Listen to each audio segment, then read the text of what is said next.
బాసర్ వద్ద గోదావరి ఉగ్రరూపం దాల్చింది. గంట గంటకు ఉధృతి పెరుగుతోంది. ఎగువ మహారాష్ట్ర నుంచి వస్తున్న వరదతో ప్రమాదకర స్థాయిలో పొంగి పొర్లుతోంది.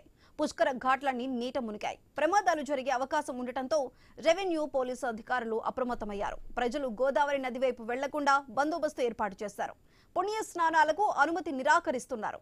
పంటలు నీట మునిగాయని రైతులు ఆవేదన వ్యక్తం చేస్తున్నారు.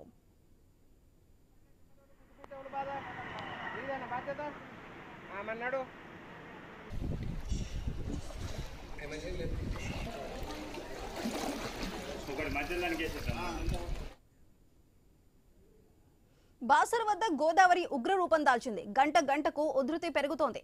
ఎగువ మహారాష్ట్ర నుంచి వస్తున్న వరదతో ప్రమాదకర స్థాయిలో పొంగి పొర్లుతోంది గోదావరి. అయితే ప్రస్తుతం అక్కడ ఉన్న పరిస్థితికి సంబంధించి మరింత సమాచారం మా ప్రతినిధి శ్రీనివాస్ అందిస్తారు. శ్రీనివాస్, చెప్పండి, ప్రస్తుతం బాసర్ దగ్గర గోదావరి పరిస్థితి ఏ విధంగా ఉంది?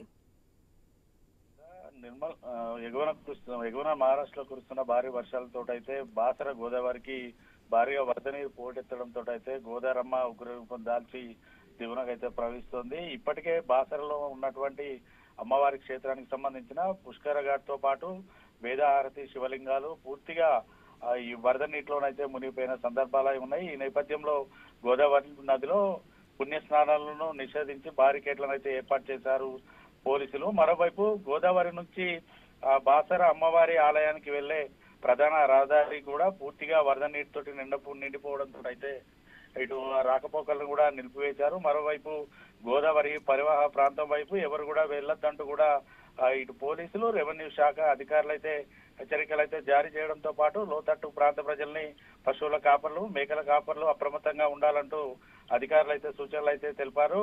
గోదావరి బ్యాక్ వాటర్ కారణంగా బాసర మండలంలోని ఒని, కిర్గిల్, సావర్గం, కవట గ్రామాలకైతే రాకపోకలు నిలిచిపోయిన పరిస్థితులు అయితే ఉన్నాయి. గత 10 రోజుల క్రితం కూడా ఇటు బాసర గోదావరి ఉగ్రరూపం దాల్చడంతో కూడా వందల ఎకరాలను అయితే పంట నష్టం పోయిన సందర్భాలు అయితే ఉన్నాయి. మళ్ళీ గోదావరి ఉగ్రరూపం దాల్చి ప్రవహిస్తున్న నేపథ్యంలో రైతులైతే ఆందోళన చెందుతున్న సందర్భాలు ఉన్నాయి. ఓవైపు పంటలకు కొంతమేర ఇటు పంటల పిచికారి చేసి ఇటు పంటలు తాము కొంత కాపాడుకున్న నేపథ్యంలో మళ్ళీ వరద ప్రవాహం కొనసాగడంతో అయితే పంటలు